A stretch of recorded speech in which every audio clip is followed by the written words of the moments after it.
Welcome to the West Manggarai Regency.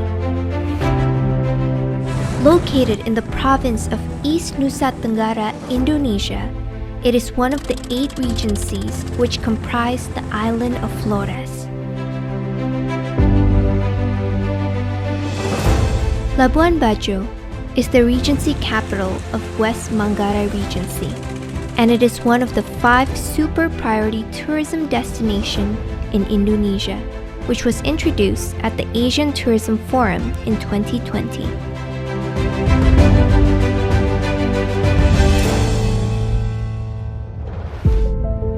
Welcome to Komodo National Park. Komodo Island is one of the World Nature Heritage where we can find Komodo dragon. Komodo dragon live in the 5 islands here in this Komodo National Park. The mostly Komodo live in Komodo Island. Secondly, in Rinca Island, and the third in the Padar Island, and in Gili Mota, and the last one is in the Nusa Kode. So Indonesia is one of the world biodiversity, mega biodiversity. Indonesia contribute 17% of the reptile in the world, with 755 species live in Indonesia, we can find in Indonesia, and we also contribute with the 30% of world bird population. West Manggarai Regency also consists of Komodo National Park, a natural world heritage.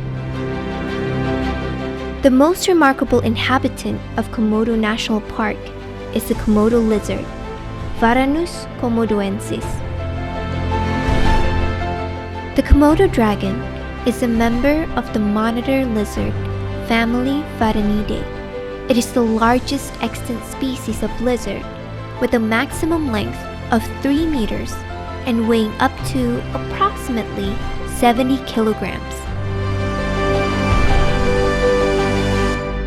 Taman Nasional Komodo itu ditunjuk pada tahun 1980. Pada saat itu 5 TN pertama ditunjuk oleh pemerintah, salah satunya Taman Nasional Komodo. Ada beberapa status dari Taman Nasional yang disandang, yaitu pada tahun 77 ditetapkan sebagai cagar biosfer Komodo, kemudian pada tahun 91 warisan dunia dari UNESCO. Pada tahun 2011 ada polling dan Taman Nasional Komodo terpilih menjadi salah satu New Seven Wonder 7 keajaiban dunia. Pada aspek perlindungan, Taman Nasional Komodo secara serius dan fokus untuk melakukan pengamanan kawasan dengan patroli, dengan penempatan petugas pada pos-pos jaga kita di titik-titik sebanyak 13 pos jaga di Taman Nasional Komodo.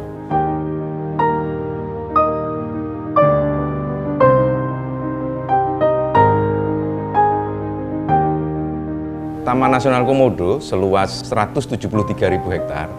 70% dari kawasan Taman Nasional Komodo adalah kawasan perairan. Ada 142 pulau di Taman Nasional, tetapi ada 5 pulau besar yang itu dihuni oleh komodonya. Dari daratan ini, 70% daratan di Taman Nasional adalah savana. Makanya savana inilah yang akhirnya menjadi tempat habitat dari satwa komodo dan spesies-spesies lainnya di dalam Taman Nasional Komodo. Pengelolaan Taman Nasional berdasarkan zonasi, ada zonasi inti, zonasi rimba, zona pemanfaatan, zona khusus yang mana di situ ada pemukiman penduduk juga, dan zona tradisional. Pada zona pemanfaatan itu bisa dilakukan kegiatan wisata. Dari secara total luas Taman Nasional yang 173.000 hektar tadi, itu hanya 1% dari luasan itu yang bisa dilakukan wisata di daratannya. Kurang lebih sekitar 1.000 hektar itu zona wisata daratan.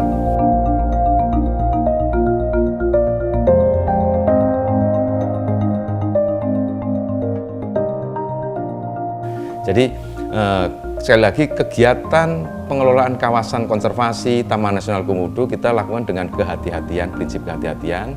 jangan sampai nanti itu merusak dari habitat komodo, karena memang mandat kita adalah utamanya kepada habitat komodo dan spesies lainnya.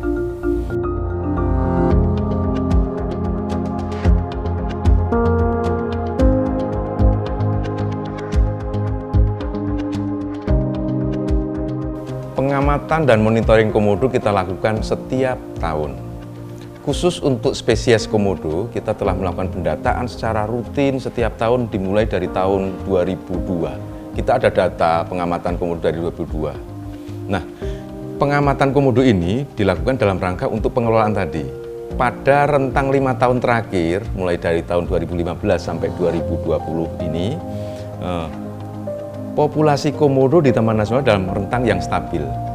Dengan daya dukung yang ada, Taman Nasional Komodo bisa menampung antara 2.000 sampai 3.000 individu.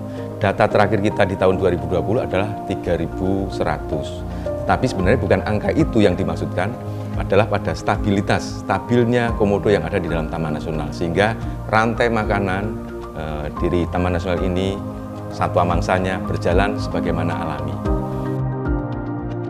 The Komodo dragon has a tail as long as its body, as well as about 60 teeth that can measure up to 2.5 centimeters in length.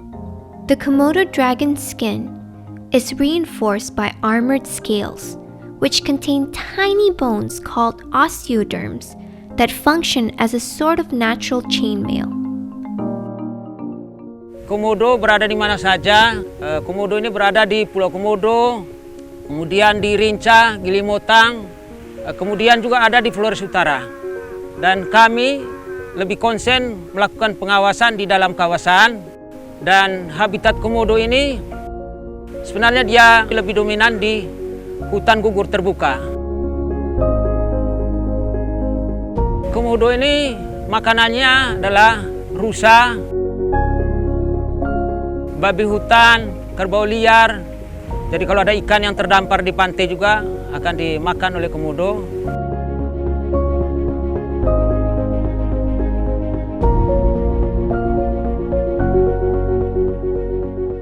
Kawin mulai pada bulan Juni sampai Juli, dan Agustus biasanya induk mulai menggali sarang.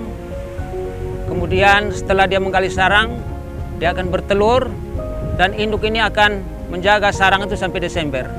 Kemudian nanti menetasnya pada bulan Maret, biasanya akhir Maret atau awal April, dan itu anakan komodo sudah mulai keluar, tinggal di lubang-lubang, mencari makan, cecak, tokek, dan tidak dipelihara oleh induknya. Jadi mereka mencari makan sendiri, dan komodo ini soliter.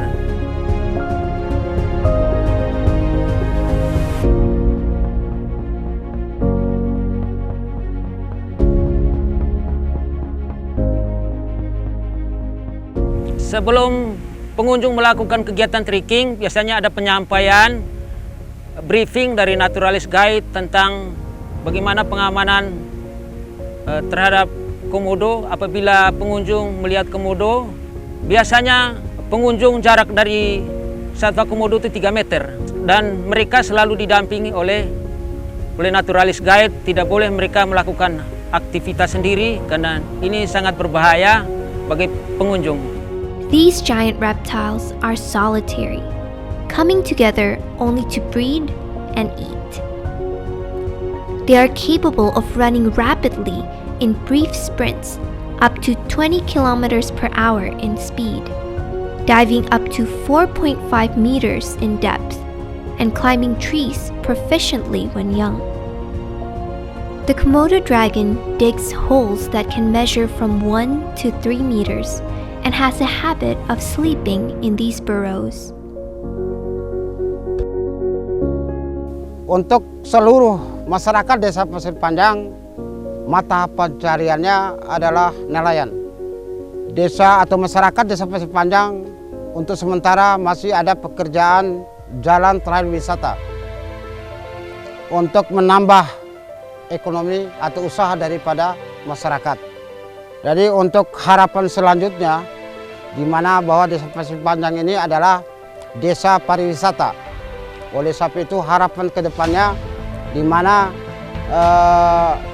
masyarakat ini Kampung Rinca ini selalu dikunjungi oleh wisatawan sehingga banyak kekurangan yang harus dipenuhi.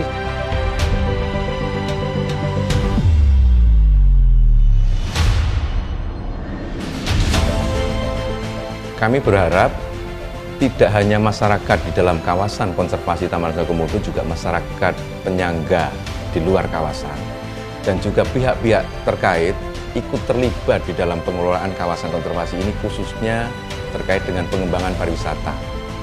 Kita bersama bisa untuk menjaga kawasan konservasi ini untuk dinikmati juga tidak hanya oleh kita, tetapi juga oleh anak cucu kita.